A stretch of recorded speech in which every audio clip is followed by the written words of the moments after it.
This episode, we're trading peace for Christmas chaos and swooning through Merrymaker by Kayley Loring. Expect grumpy and sunshine tension, forced proximity, festive disasters, and a single dad MMC who hates Christmas but doesn't stand a chance. Hi besties, welcome back to Book Size Matters. You almost said La Lucha is real. Yes, I did. Sad. Little tear. Sad face. Welcome back to Book Size Matters. I'm your host, Edith. And I'm Angel. And we're switching it up today. Yes. Oh, I'm a little nervy. Edith is taking the reins and the whole sleigh today. The whole sleigh. I was going to say yeehaw, but it's it's Christmas, so ho, ho, ho, bitch. And I know I said I was going to wear metaphorical flannel, but I'm actually wearing flannel. I couldn't find my Christmas sweater, so I was like, okay, I'm just going to wear the PJs again. Yeah, with the hat, though. Yeah, with the hat. Which is very fitting for today's story. Yeah. So, yeah. Yeah, this one's definitely more Christmassy than I think Love Light Farms. Love Light Farms was like the beginning of December type thing? Yeah. I think, yeah, this one's definitely more actual Christmas. Yeah, like actual Christmas. Even though, like, yeah, we'll talk about it. We'll get there. But yeah. Okay. Ready? Let's go.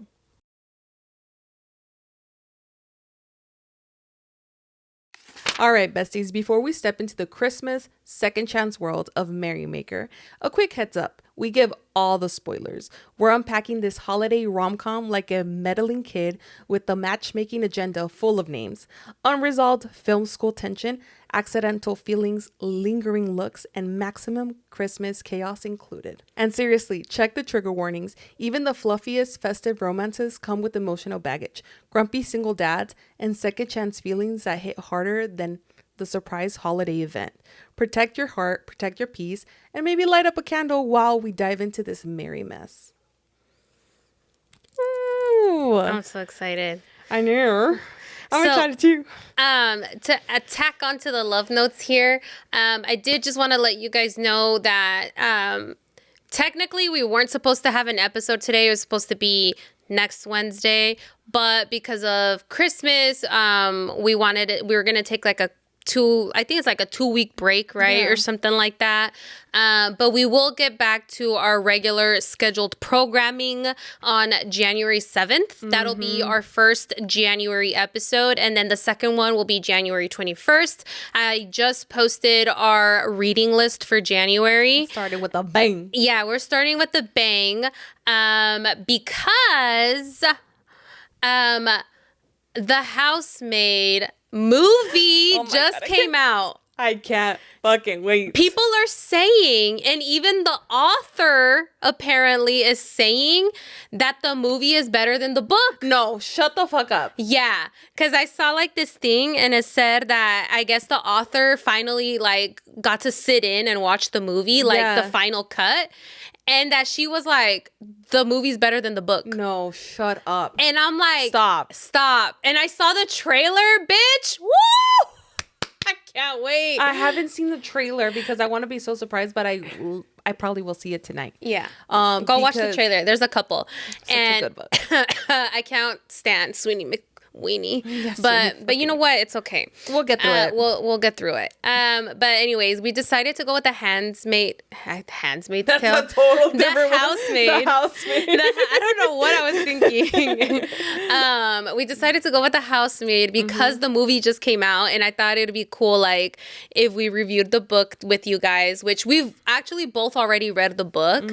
And so, like, I want to do the review, and then we can also discuss, like, the movie and stuff. Yeah. So make sure you guys read it too, or watch the movie so you guys can join in on the conversation. Yeah. That's why we decided to go with that one. And then the second one was it's called Kidnapped by the Pirate. It's a book rec, right? It's a book rec from our friend Mari, who submitted this. So if you guys have any recommendations, there's going to be a link down below or a link somewhere. We're going to channel our inner Jack Sparrow. Yeah, something like that. Girl, I was looking, homegirl Mari, if you are listening, I was so shooketh when I saw the cover. The cover.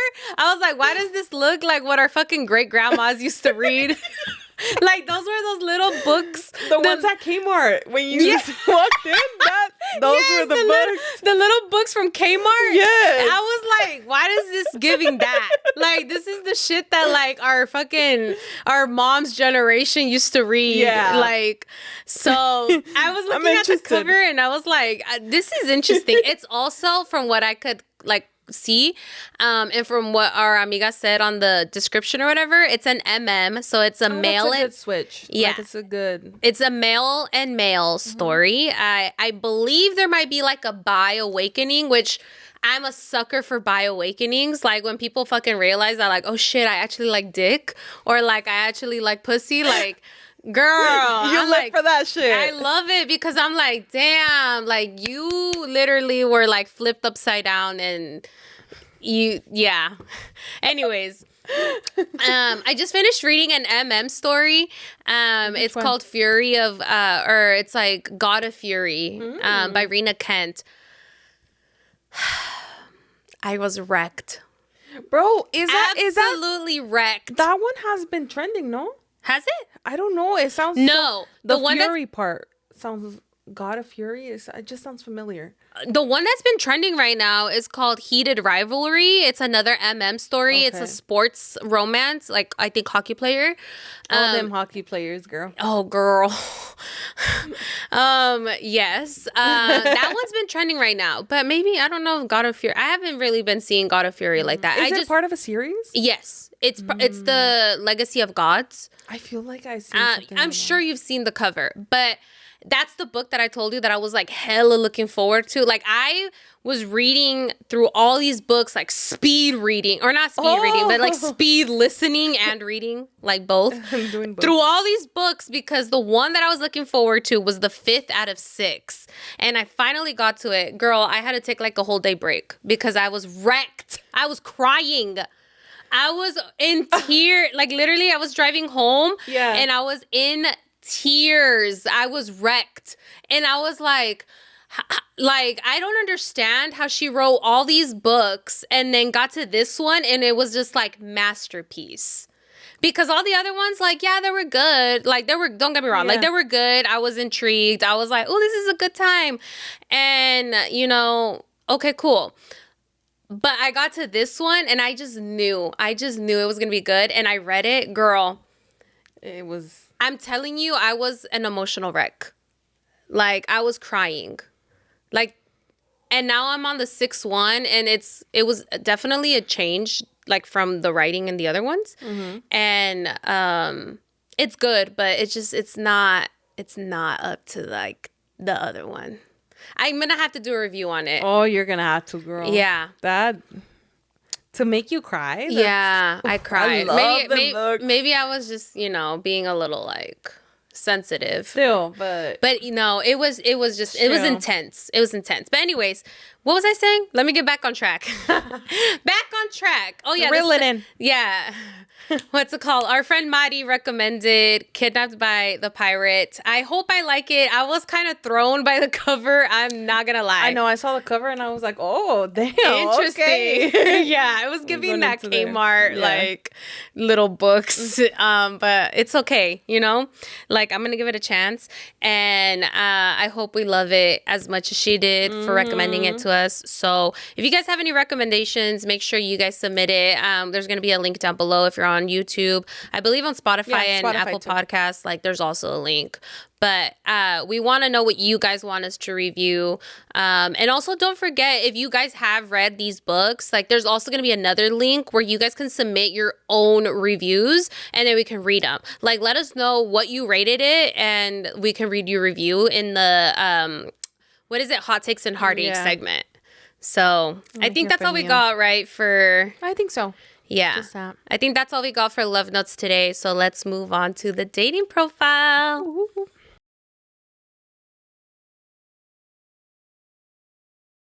Let's start with the dating profile. Okay. You ready? Yeah. So, Merrymaker by Kayley Loring is what we're going to be, discussing today and debriefing and just talking. Okay. Right? It's a good one. It is 17 chapters, so it's actually a shorter read. So keep in mind 17 chapters, but with an epilogue, but this is 151 pages. So they're short chapters. Yes. Okay. So very short read. Like you could literally, I think it took me longer than it was supposed to just because I was like so busy. But easily you could read this in a day. Easily. Okay. Did it get you in the festive mood? Yes, it actually did. Okay. It actually did. It was, like I said, it's at a much better standing than previous books I read. Okay. That are in the holiday mood. So. Okay. Did it get you in other moods? Okay. You'll see right now. Okay. It is a standalone, but it is part of a series. It's called the Name and Light series, and it's 4 books in total in that series. It's a series? Yes, girl. I didn't know until I searched it up. I was like, God damn. But they're all standalones, and it's like it seems like they're in different seasons or like different like I don't know. Oh, okay. But are they interconnected? No, I don't think so.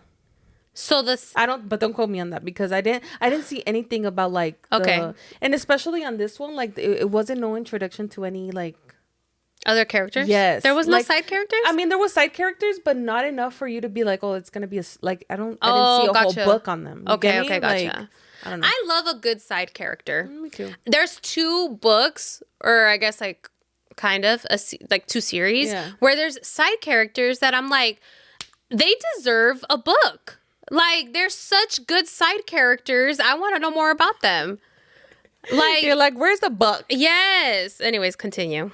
It is dual point of view, so your face. Oh, okay. It is dual point of view, and it goes like it's really balanced. It goes like either 2 chapters her, 2 chapters him. Like it's very balanced. Okay. Because sometimes it'll be like very like female main character dominated, or it's hardly ever male main character dominated. Oh, really? Yeah. See, I haven't read that many romance books to know, like, but I didn't know that.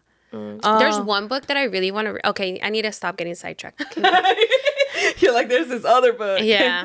It is male female. Okay. So the main characters are Elijah and Cleo. Okay. Cleo! Like my dog. For those who don't know, Angel has a doggy called Cleo. And it is a happily ever after. Okay. I was about to say, it had to be. Yeah, it's like it's a Christmas book. Like it would be sad if it wasn't. So let's go into the tropes, okay?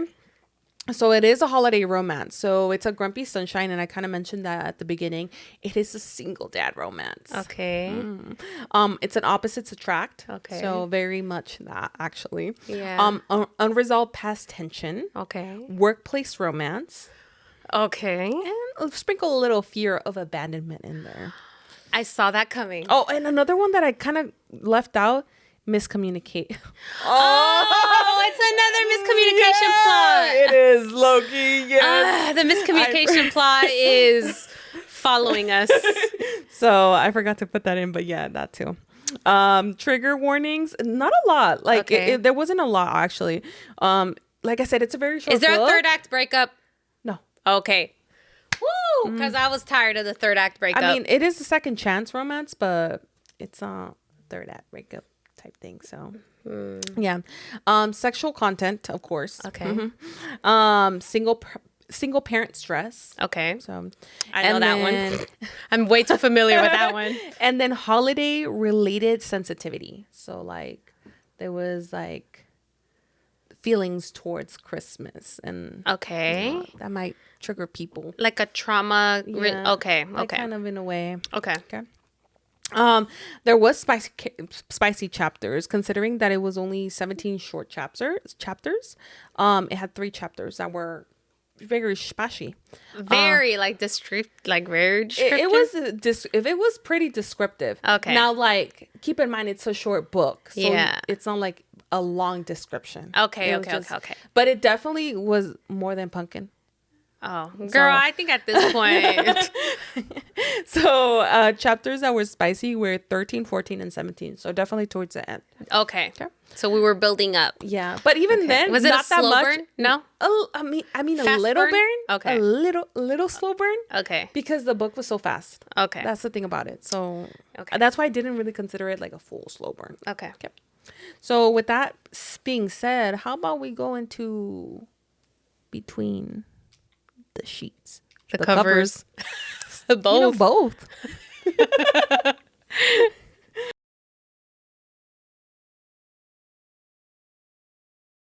8 years ago, Cleo Jones and Elijah Abrams were in film school together. They had the perfect storm of competitive, flirty, and complicated energy, always arguing, always teasing, and clearly attracted to each other, but somehow never actually dated. They actually were supposed to have a steamy night after one of the school events, but Cleo decided to ghost him and leave to New York City because she overheard in the ladies' room that Alyssa, Elijah's now ex-wife, was pregnant with Elijah's baby. She let Elijah know she had left, but not the reason why. Elijah never replied though. She emailed Elijah for 8 years, long, thoughtful, flirty emails that showed she cared and wanted to keep their connection alive. To an email he had no access to yet. Elijah read Cleo's initial message and never replied, by the way. So from Cleo's perspective, she been ghosted. And that becomes this huge lingering tension that sets up everything in the present. You see the miscommunication thing? Mm-hmm. She thinks she got ghosted. He thinks she ghosted him. Well, she kind of did, so. So she's hurt because she ghosted him first and then she got ghosted after? Yeah, girl. Oh, Lord. Fast forward to the present. Cleo is her usual self, a professional entertainer doing kids' parties, events, and anything that requires costumes, cheers, and maximum enthusiasm. So she's like a ball of fun. Okay. She thrives on chaos and fully commits to it, even when it's ridiculous. Meanwhile, Elijah is a stressed out film producer, a very hot single dad, and someone who treats Christmas like a scam. His life is neat, controlled, and joy-free until Paxton enters the picture. Who the fuck is Paxton? Paxton is Elijah's son. Oh. So Paxton then meets Cleo at one of her gigs and immediately decides she's perfect. Perfect for what, you might ask yourself? Not just perfect in general, perfect for his dad. Okay, Paxton is 8 years old now, right? Paxton is, yeah. Mm-hmm. Or 8 or 9? Yeah. Something like that. 8. Okay. Mm-hmm. So obviously she meets Cleo out of nowhere, you know, at one of these gigs. What a coincidence. Yeah, what a coincidence. And he decides she's perfect. She's just perfect for that. Okay. He doesn't ask anyone, doesn't check with Elijah. He just hires her to work a family holiday event. How does an 8-year-old... Oh, sorry. Girl. Okay. Yeah, I know. Which also happens to be his mom's wedding, Elijah's ex. Does that make sense? No. Yeah, so like Elijah's his mom, because they got married, Alyssa and Elijah. So, but they got divorced, and now it's his mom is remarrying. Mm-hmm. And she decided to hire Cleo, and Elijah's gonna be at this wedding. Yes. Oh wait, so Alyssa and Elijah had like a friendly. Okay, I'll just keep my questions. Mm-hmm. Okay. Elijah shows up, sees Cleo, and all the unresolved tension from film school, plus the years of unanswered emails, hits him like a freight train. Wait, unanswered emails? I thought she was emailing him. No, yeah, she was emailing him. Sorry, I got that a little confused.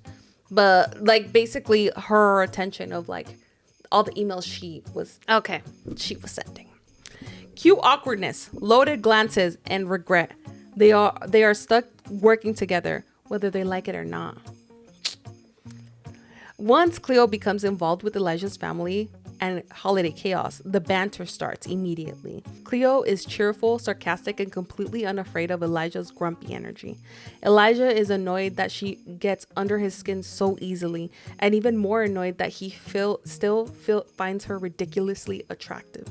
They argue, tease, and fall into a rhythm that's way too familiar. And keep in mind, this is all in that first encounter, girl. Okay? Damn.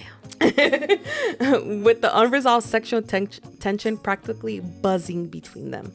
At a chaotic holiday wedding party, the tension finally explodes under the mistletoe. Of course. They share a long overdue kiss. Sparks fly, and it's obvious the chemistry never went away. Then the emails resurface, so comeback emails, right? Mm-hmm. Cleo finally confronts Elijah about the message he never answered. He admits the truth. He read the initial email, kept it, and cared deeply, but didn't respond because he was scared and insecure.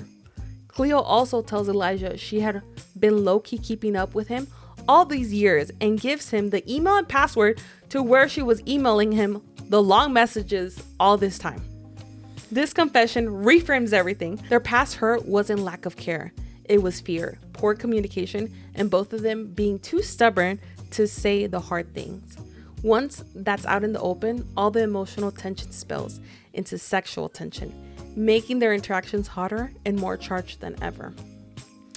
Meanwhile, Elijah has a huge work deadline. He needs to pitch a Christmas movie script by the end of the month if he wants a new position as president of production in Streamflix. So in a move that is either brilliant or insane, he hires Cleo as a paid temp. Keep in mind, he's already fired 7 temps that week. So he's a hard boss. Their first date is full of sarcastic banter, lingering touches, and borderline inappropriate sexual tension.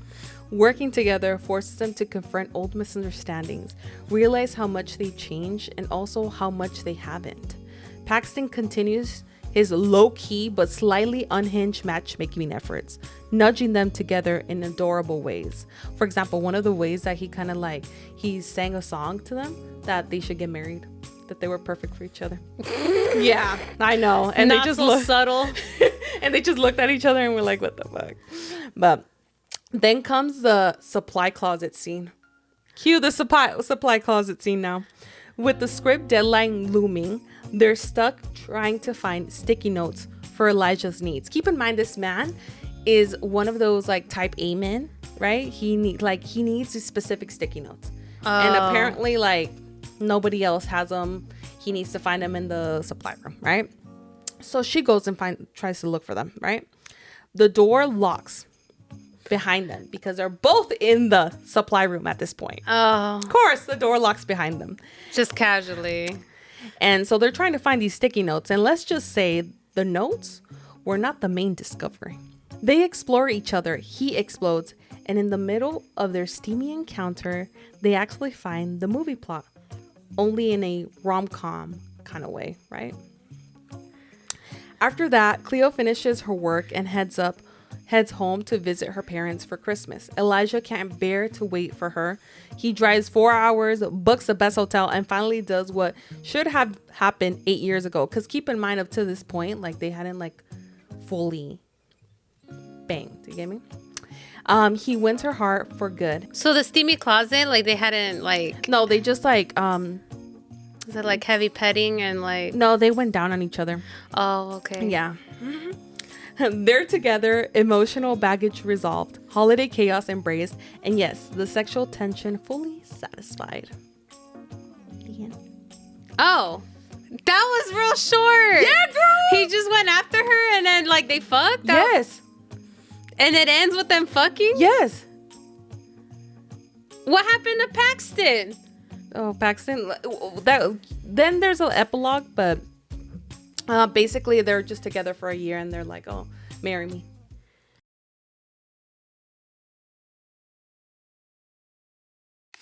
143 pages. That's crazy. Very easy read. But yeah. So how did Paxton meet Cleo? So it was one of her gigs because you know how she did entertainment kids parties. Yeah, but was he by himself? Or no, it was a kids party. Oh, okay. Mm-hmm. So it was a kids party, and she was telling fart jokes. And keep in mind, she's in full elf wear, and he just loved it. And he's like, "Oh, I'm gonna hire you." An 8-year-old made the executive decision to hire her. Mm-hmm. Who the fuck gave this kid money? He just has a lot of money because of his dad. An 8-year-old? Yeah. And also, but if an 8-year-old was trying to hire me, I'd fucking have questions. How did the fucking exchange go? Girl, it was because the only thing that was said was because he seemed pretty mature. He seemed not other. I don't literally that. He just seemed mature and she kind of just went with it. That's the kind of shit that pedophiles say. Yeah. You're so mature for your age. Yeah, he seemed he was a smart little that's what she said. He just seemed I would have that's weird though, because if an 8-year-old was trying to hire me, I'd be like, where's your parent? That's weird. Yeah, I know. That there was a couple things that I'm just like, okay. And I get it. It's a very short book, so I couldn't there wasn't a lot of explaining, but yeah. So I have a question Okay, because go for it. Elijah and Cleo were like, they were building up to have like a steamy night, but she ghosted him, right? They had that like kind of relationship where It it's was like an enemies to lovers in a way. situation. If they would have never like ghosted each other, it would have been like an enemies to lovers situation. Yeah. Okay. Well, how long were they like, kind of like into each other for them to lead up to having the steamy night because he got another girl pregnant? Like he was fucking It doesn't around. say. They just says that they were in school. They were in film school. So And he just at this point, like, but I forgot to mention, but she was 20 and he was 25 and they were in school together. in film school. Oh, okay. Yeah, right. So an age. Okay. So you know how remember you asked me about the age gap, and I was like, oh, it's a little bit, but it's not a lot of an age gap. Yeah. Okay, but like, we just don't know, like, how, like, was he like trying to fuck with her, but then he already screwed the other girl and then got her pregnant? Yeah, like, that's what I'm saying, bro. There was I had that same question. I was like, so how long? Like, but it's because the thing about it, they were just like more so. From what I read, it was more banter, but it wasn't like I want you straight up until like that night. They were like, oh shit, like I want you straight up. so then if I want you, how did she ghost him? Because that night they were gonna fuck. Yeah, but And like, she ghosts him and she leaves him hanging. okay, what led up to them about to like fuck? Like, what was the lead up to that? They're like, oh, like they had this moment outside wherever the event was, and they literally, it was more so like a fuck it, like And then they were like, hey, let's hook up later. Like, Yeah. they made plans to hook. not exactly like that, but they're like, oh, like how about we discuss this in like a room? And she's like, yeah. And then she just ghosted him. Why did she ghost him? She ghosted him because she was gonna go up they were in the lobby, right? And he was getting the room. He was getting a penthouse because that was the only thing available. And she's like, oh, let me freshen up. She went to the ladies' room and she's like, oh, he's like, I'll message you the hotel number or something like that, right? And he does. Well, but while she's in the ladies' room, Alyssa, and another friend walks in, right? And she's like, oh my God, I can't believe you're pregnant with Elijah's baby. And she's like, yeah, that's why I came to tell him. Oh, damn. Why did And then she's like, I don't want to come between that. Like, I don't want. yeah. Like, I just this is another thing. Even though they had a lot of sexual tension, she's like, I just know that like if we have sex, it's just gonna last forever. That's weird. Like they're So just why gonna did end up Alyssa together. and Elijah break up? Why did Alyssa and Elijah break up? They were already friends, and it was just like they had like a one night stand, and they just decided to make it work. Their families knew each other.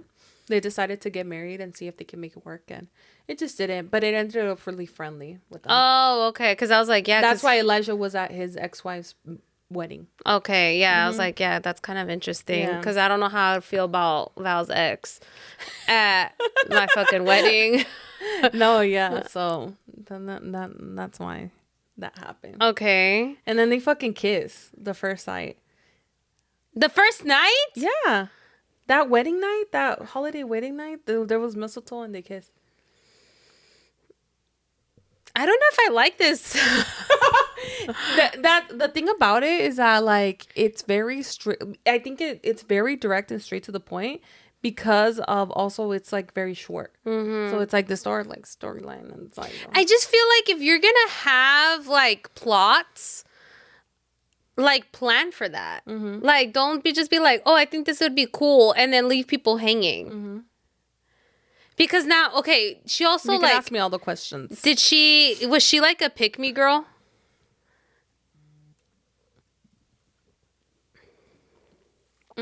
Did she give pick me? It didn't really give a lot of pick me vibes. Because I feel like they just had I don't it didn't give like, oh, I'm trying to please you in any way. So what the fuck was the emails? What was that about? That's bro. So basically, she just wanted to keep up with him and like wanted to seem like she like I don't know. She wanted like a diary, I guess. And then she's like, eventually one day, if I do end up showing him, I'll show him. That's weird. Yeah, and in the email, like in the one of the initial emails to that unknown email address that she's just writing to, she says like, oh, you know, I heard Alyssa in the bathroom and that's why I left. So, and that's why she didn't want to tell him? Yeah, because she didn't want to like. She's like, oh, he's gonna be a dad. Why did she just tell him? Girl. And what was his fear? Like, because he was like, oh, like, I saw it, but I didn't reply because I was scared. Yeah. But, like, what was the fear? Because I guess she had over... This is, bro, keep in mind, they weren't in a relationship. So, I don't know. To me, like, at the beginning, I was like, you're just fucking. Like, I don't understand it. But he's like, because of the initial goal. Like, that really scarred him. Like, the story is that part where she ghosted him really scarred him. And I'm like, that really scarred him, bro. Like that's the whole thing of the like that's how fragile his fucking that's like how fragile he was. It really like fucked him up. Like that she ghosted him. Like when they were about to fuck. So he had never been ghosted before. I guess not. Couldn't have. Oh my god. I don't know, but then he did say that he couldn't stop thinking about her like for the 8 years. So even while he was married.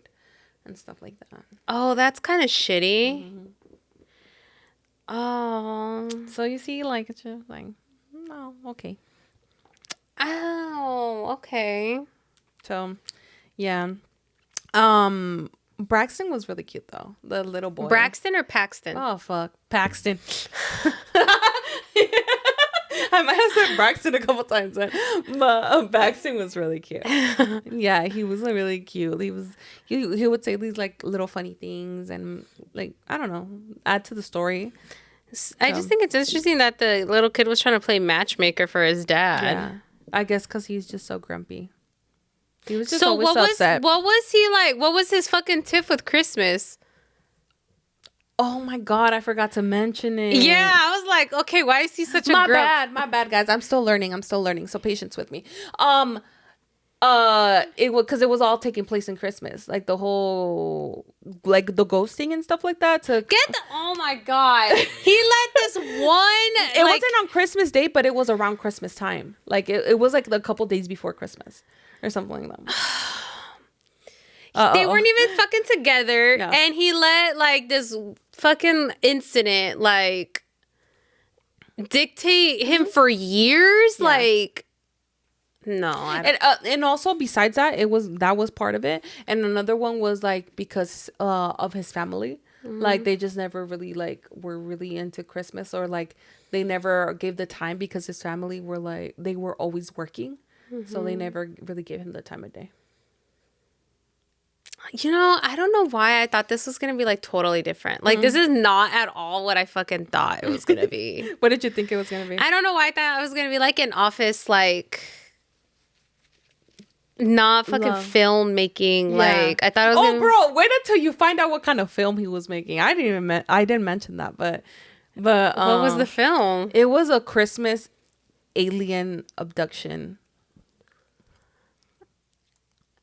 Who greenlit this? Love story. Who greenlit this? But yeah, it wasn't, and that's what they were working on, trying to like get this Christmas alien abduction. And that was the story they both came up with in the closet. Well, they had pitched. They told him like they pitched him ideas, and he had to work with one of them, right? And he had to work with this alien abduction Christmas, and so they made a whole thing in the closet, and they're like, oh yeah, like he can abduct her and add in a single dad in there, and yeah. Okay, this is so, I don't know. I know. Okay, what stood out to you the most? I think there was parts that made me laugh. but because of the rom-com thing. But I don't know if they made me laugh because it was funny or it made me laugh because it was cringy. Oh, maybe both. Yeah, probably both. I think what stood out to me the most was probably I really like I told you already, I really liked the little kid. Uh-huh. I just think he was a good addition. It added that kind of like a little bit of a Christmas vibe. And I don't know, and I like the perspective of like a single dad. I don't know, I guess we did when I was reading it, he talked a little bit about how stressful he really wanted to make it, even though he hated Christmas himself. He wanted to make it special for his son. You get me? Like, Okay. At the beginning when when Cleo goes to the party, right, Paxton tells Cleo, he's like, hey, by the way, don't tell my dad that Santa's fake because he still believes in him. Oh, Yeah, that's actually cute. I thought that was cute, so yeah, I think he added a lot. So do you think that's my Paxton like made the book? I feel so. Okay. I feel like So it. take Paxton out of the equation. There'd be no plot, first of all. Yeah, it wasn't a lot of plot. And then boom, like sex. And boom, sex. And they said like they were very much like she kept saying 100. Like Wait. Ew, why is she saying 100? Yeah, like whenever they were talking about money, because it was a point where she was negotiating his pay, cuánto le iba a pagar, like how much he was gonna pay her for the temp, and she's like, oh, like 10 hundo. I don't know how she like what the number was, but she said hundo, and he's like, can you not say that? He's like, hundo. She's cringe. Yeah. Oh no. Yeah, it was definitely a little bit cringy. But you said it was better than Pumpkin Spice. I think it was better because it was entertained me a little bit more, and I don't know if it's because of the cringiness or what, but it was just like a little bit more entertaining because I feel like Pumpkin Spice was just like, Okay. what the fuck, Yeah. like where am I going? Okay. But this one, I think also it was so fast paced, like it was just like boom, boom, y aquí se acabó. It was definitely, I've never read something like that. That fast paced. No. Especially because you just got caught done me off guard. with that one, what is it, the Fourth Wing or Yeah, the something? And Fourth that Wing. one's, I heard it's like more like not fast paced at No, all. no, it's no, like it's much slower. It's very much of a build up. Like, God, it's so good. It's so good. I didn't think I was gonna be so into fantasy. Romantasy, is that what it's called? I mean, is it like a romance too? Okay.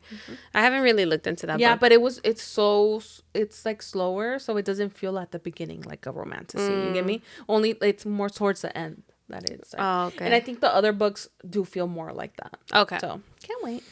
Is there anything else that stood out to you? No, besides like the cringy, like it's just there was a lot of parts that I told you that I Yeah, kinda you cringed. have to tell me because Like, you were like, this part was He was cringy. little minx. Should I just say like should I say it right here, like the quotes that I had of the book, because I'm like, he said my little minx.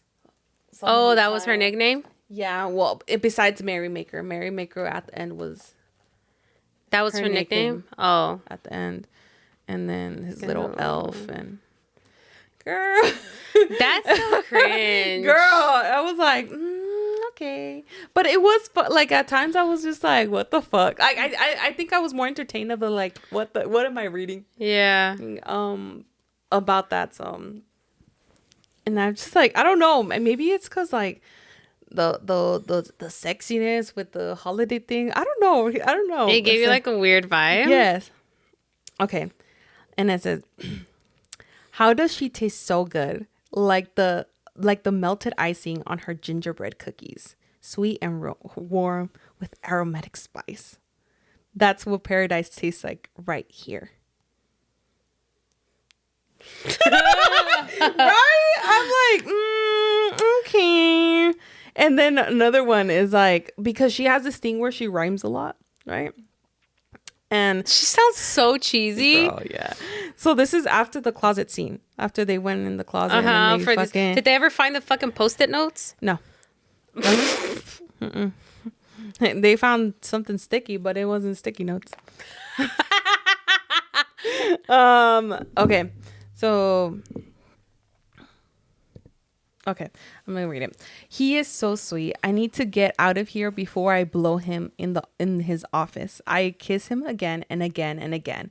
And then this is what she says. Thanks for the O, but I have to go. You okay? I grimace because whoops, I rhymed again. He smirks and waves. I'm feeling just dandy. Thanks so much for the handy.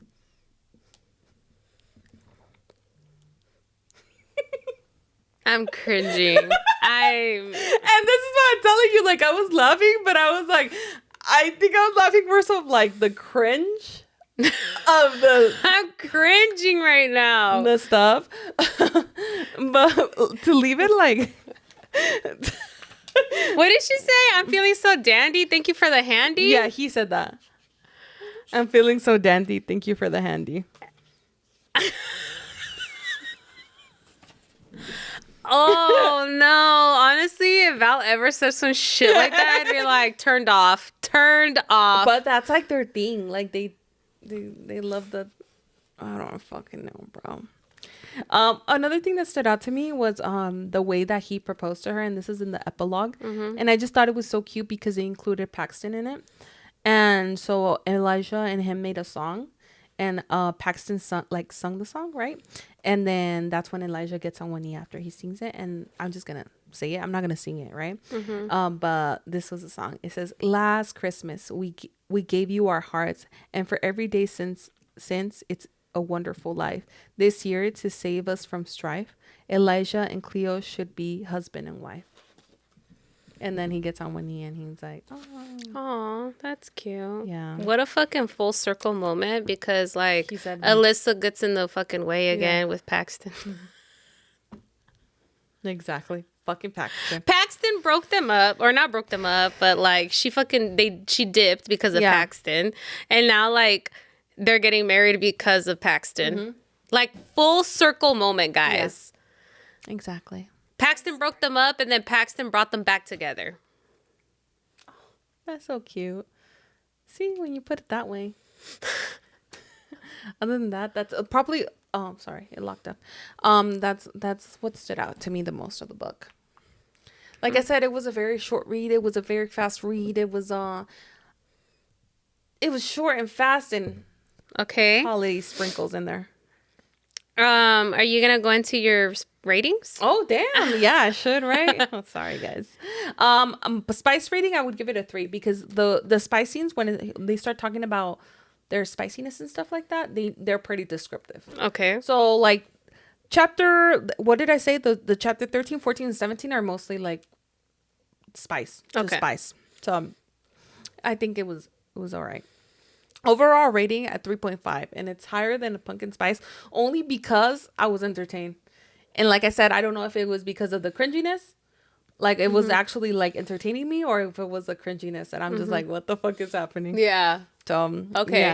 Yeah. Final thoughts. Would I recommend it? Honestly, I would recommend it. I know it doesn't seem like it has a lot of plot, but I feel like it's such a quick, fun, like read. funny read. Like either laugh with the book or laugh at the book. I don't know, but He said laugh with it or laugh at it. but I just thought that it did give me like, it had a lot of like Christmas in it, even though I didn't mention a lot because it was just sprinkled. Like she would carry her elves with her or whatever, but She carried her what? she carried elves with her. Yeah. I can't with this girl. So she was definitely like Christmas, like all Christmas. So I think it was a very short, like all right read. So I do recommend it. Yeah, but yeah, short, fun. Not really a lot of plot. Don't go into it thinking it's gonna be the deepest book in your life. Like, Okay. it's just here we met. This is the issue and sex. There.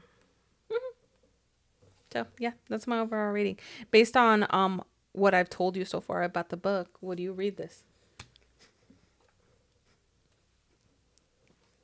Respectfully, no. Yeah, I kind of knew it. I was like, this doesn't seem like Angel's cup of tea. Like, I mean, I guess I could get into a holiday read, but like, I got into Love Light, like, it was cool, but I don't know. there's too many plot holes or not plot holes, but there's just like, I'm not satisfied with like how fast everything was. Yeah. And like, keep in mind, it's only how many pages? 140? yeah. Mm-hmm. It's not long. It's very short. Yeah. Super short. Yeah. So I feel like that's why it just wasn't, no tenía sustancia. You get me? Yeah. It was more so for like, if you want to get like, you have a reading goal and you need to fucking get to the You said get that one. Yeah, get that one. Ahí está. But it's not like, oh my God, this is like the good, like the best holiday read. Yeah. It's spicy though. Okay. I wouldn't read it, but like, I'm glad you told me about it because now I don't have to read it. There we go. You read it, so I don't have to. So that's the whole point. There we go. Para eso estamos. Yeah. But yeah. Anything else you want to add to that? No. It was short and sweet and cringy. Sweet, cringy. And Yeah, it was short, sweet, and cringy. yeah. All right, little minx. So let's go. No, you did not. Oh, let me tell you how many times he said that. He said that like, oh no. Okay, sometimes I feel like these authors try to be different and create like a unique little nickname for like the significant other or like the love interest. And like, guys, it is absolutely okay for the nickname to just be baby or babe or princess.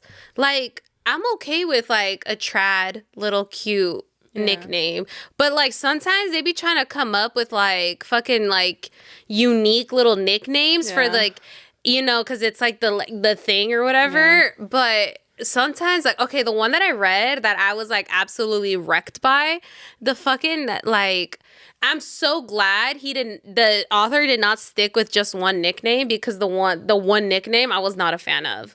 Like he gave the other character a few different nicknames. Like he would call him baby, but also he would call him his Prince Charming. He would call him Prince Charming, which I thought was cute. Okay. But the one nickname he would give him that he gave him was Lotus Flower. And I was like, I don't like it. I just don't like it. That's a mouthful. Yes, it's my too little long. lotus flower. My Lotus Flower. Yeah, he would call him his Lotus Flower. Yeah, yeah. And I was like, it's not cute. I think that's a little bit better than little minx or Christmas minx at one point. I don't know, but like I feel like it's okay for the nickname to just be like a traditional one. Like you don't have to. Yeah. You don't have to go like and try to be super unique that like you come up with some, I don't know, fucking shit. Yeah. But yeah, con eso pues I don't have anything else to add to the book. I don't know if you have any other last minute things. Besides, no, I will not read it. Thank you, Edith, for reading it for me. Yeah. Because I think that's it. All right, so let's go ahead and take it to Hot Takes and Heartaches. Yeah.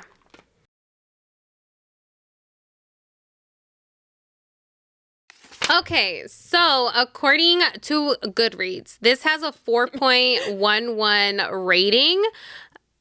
Actually, pretty surprising. Yeah, it was. But keep in mind, it doesn't have that many reviews. I was just about to say it has 567 ratings.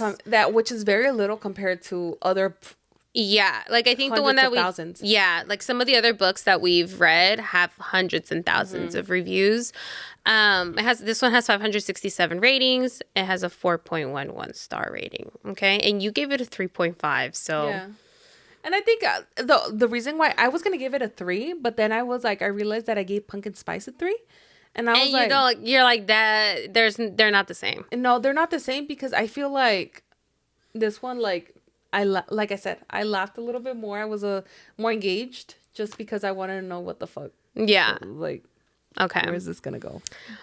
Alrighty, so the 1-star reviews did not have much commentary, so it wasn't even worth their time. Like, They said, I'm just giving it 1 star. I'm just fucking giving it- moving on. yeah. I don't know what to say about 1 this. star, moving on. Yeah. That's basically what they said. Okay, now for the people who said 3 stars, this is basically where you were at. Yeah. Okay. Quick, easy read. I wonder if it would be better to have read this following the other books. I would classify this as a short story versus a novella given the length of the book. But I could have used some more character. I think it meant to say it.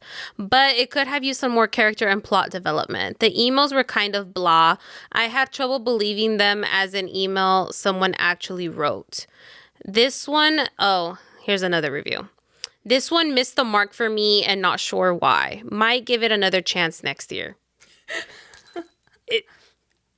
Okay. I know. Like, I was like, oh, people actually read, like, you would read. I'm like, I wouldn't reread that. I'm not going to give it another chance next year. If I'm rating something 3 stars, that doesn't mean I'm going to read it again. No. Now, like the other one that I just read, I will definitely be reading that one again. Read it again. But I don't, no.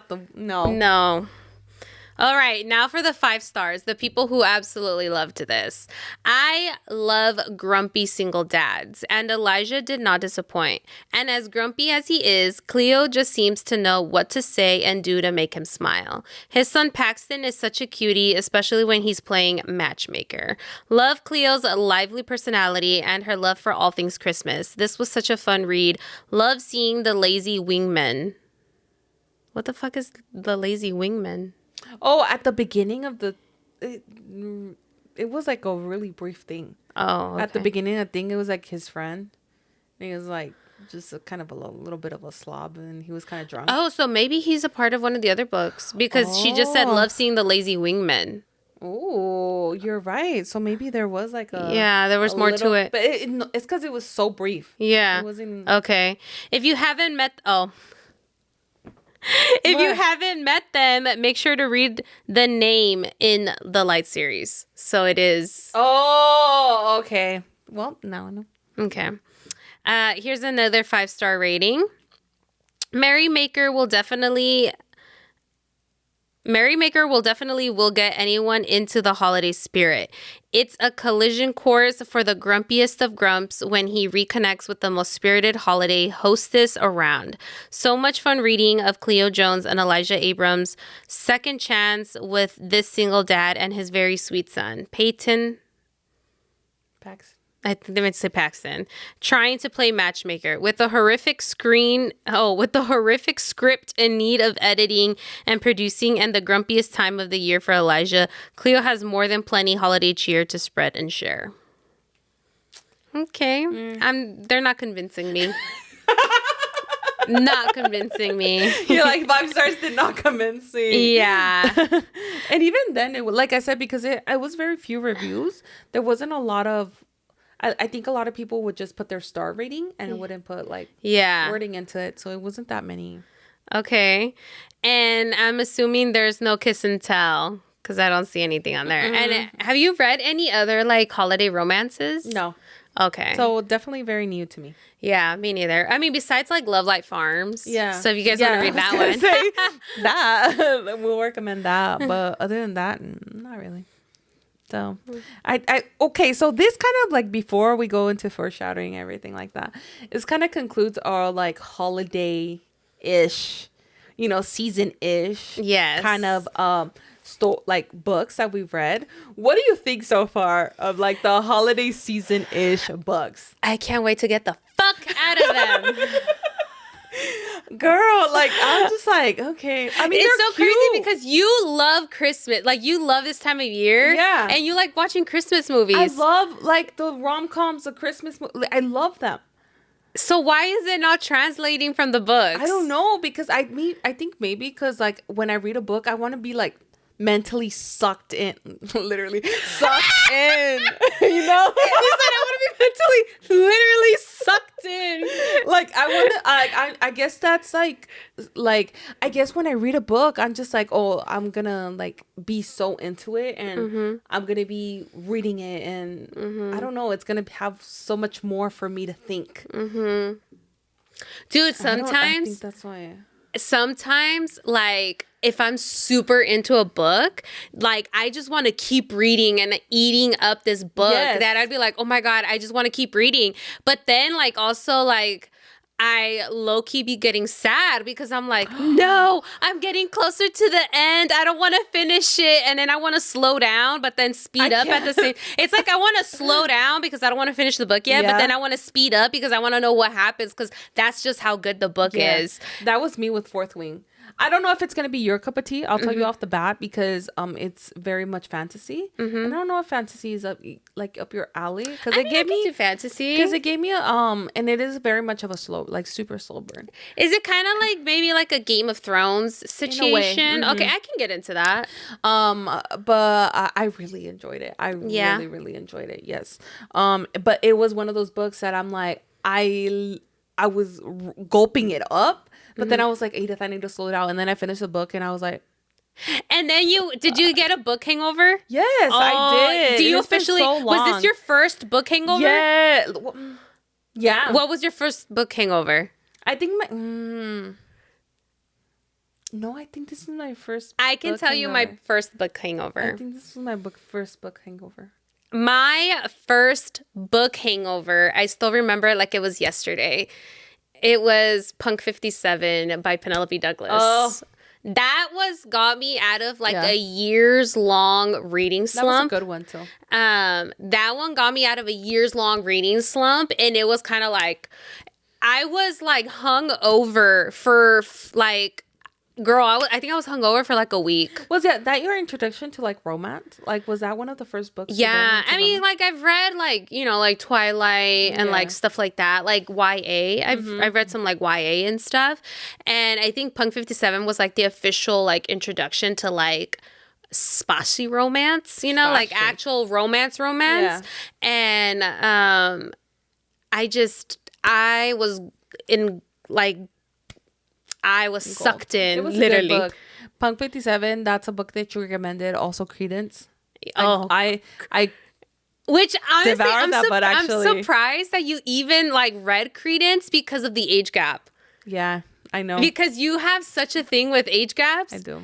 And the uncle and the... yeah, but so, I don't know, guys. That book is interesting. I think because you're just like, what the fuck am I reading? Because it was one of those first books. It's so taboo. Like, Punk. I was gonna say Punk 47. It's Punk 57, bro. Yeah, that one was more like like it could like whatever it happens and stuff like that. But the other one, Credence, you're like, you just gotta read it. And I was like, what the fuck am I reading? Yeah, like that was really one of the what the fucks am I reading? But I read that book like. And do I recommend it to people? Yeah.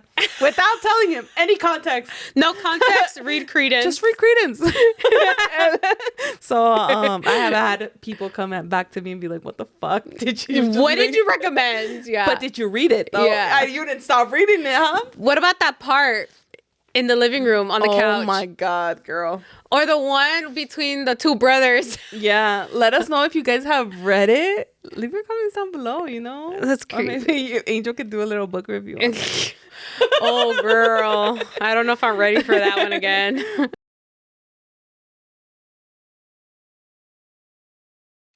All right, guys, it's time for a little foreshadowing. Next up on Book Size Matters, we're diving into The Housemaid by Frida McFadden. We'll already give you a little heads up at the beginning of the episode, but a suspense-packed thriller where every polished room hides a secret, every locked door sparks suspicion, and nothing is quite as safe as it seems. But the real question is, will the tension keep us up all night, or will the twist leave our jaws on the floor? I guess we'll find out together. Go ahead and grab your coziest blanket and maybe a flashlight because we're going dark, twisted, and just a little unhinged. Just a little. A little bit. Oh, I'm so excited for that one. Too. But yeah, guys. So with that being said, that concludes today's episode. Make sure to like, comment, subscribe. Yes, and don't forget to follow us as well on all of our social media platforms. But like Edith said, don't forget to like, comment, subscribe because it helps us a lot. It is like foreplay for the algorithm. Y'all already know. So that's it for this week's tumble through Twinkling Lights holiday chaos and a grumpy sunshine romance that's as messy as it is irresistible. Question mark. Thank you for joining us on Book Size Matter, where the sass is endless, the spice is unmissable, and our hearts keep falling for men who belong only in fiction. Until next time, keep reading, keep judging, and maybe keep a Santa hat and something spiked on standby, because these festive romances keep delivering charm, chaos, and swoon-worthy moments. And before we actually let you guys go, I wanted to say Merry Christmas to all of you guys. Merry Chrysler! Merry Chrysler! Thank you for joining us on Book Size Matters. I hope you guys have an amazing Christmas, Happy New Year, and if it's a hard time for you, I hope that you also find some good in it, you know. But I do wish everybody some peace. Yeah. Happy holidays. And happy holidays. Yeah, that's true. Happy holidays. Yeah, because there's Christmas, Hanukkah, Kwanzaa, whatever you celebrate. If you don't celebrate anything, yeah. You know, hopefully you get maybe a little bit time off. If you don't have time off, you know, do something good for yourself. Like something that brings you joy. So that's it for this. This is the last episode of this year. We will see you guys next year on January 7th. Yeah. Oh my God. We'll see you guys next year on January 7th. Till then. Until then. So bye guys. Bye.